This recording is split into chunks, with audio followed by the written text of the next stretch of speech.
and welcome to this episode of the MyRepChat Minute. Today we're going to talk about how to use MyRepChat effectively during seminars.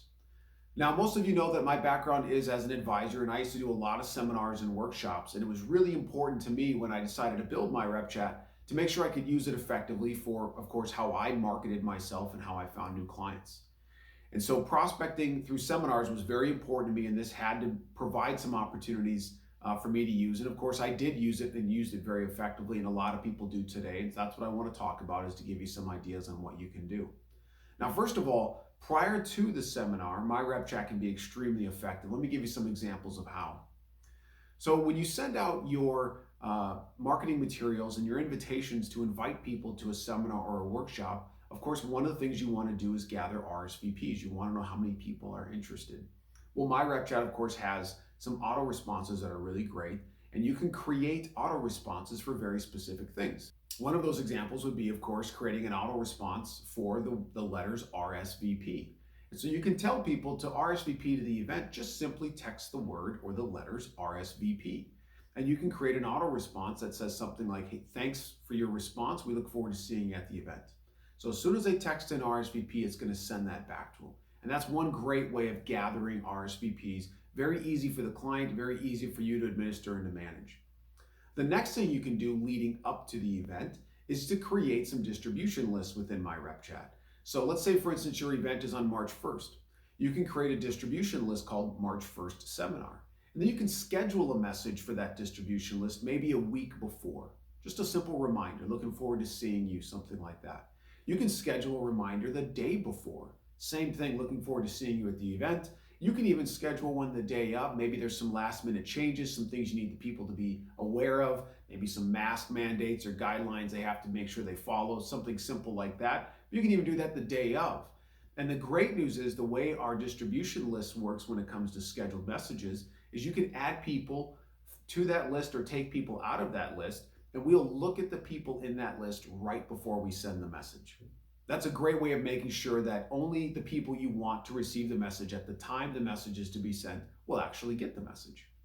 So now let's go to the actual event. So you're at the seminar or the workshop, and of course you want to find a way to engage the people in the room. The most important thing when you're doing a seminar or workshop is, of course, that you gather the contact information of everybody in the audience, and of course that hopefully they get your contact information.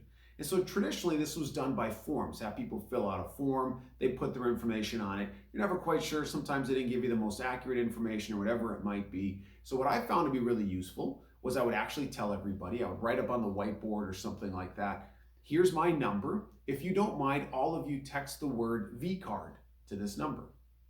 Now, for those of you that don't know, we have a feature built into MyRepChat called the Virtual Business Card. And if the words or the words VCard, VCARD, gets sent into your number, it will automatically send back your virtual business card.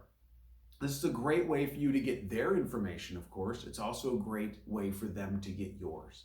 And of course, this opens up the communication channel.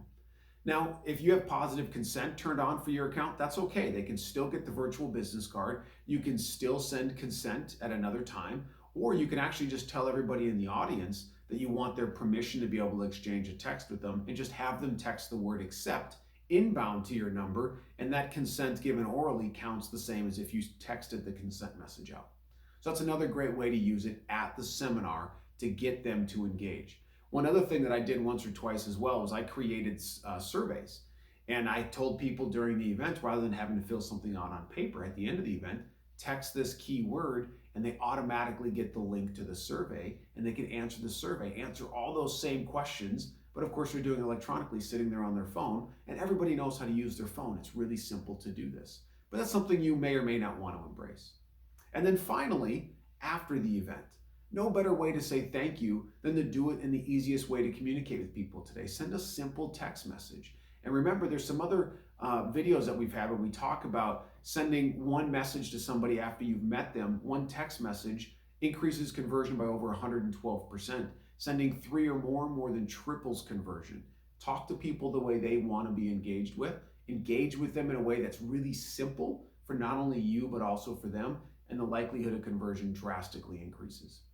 So I hope this answers the question. I hope this gives you some good ideas and some thoughts for how to leverage MyRepChat when it comes to seminars. And thanks so much for watching this episode of the MyRepChat Minute.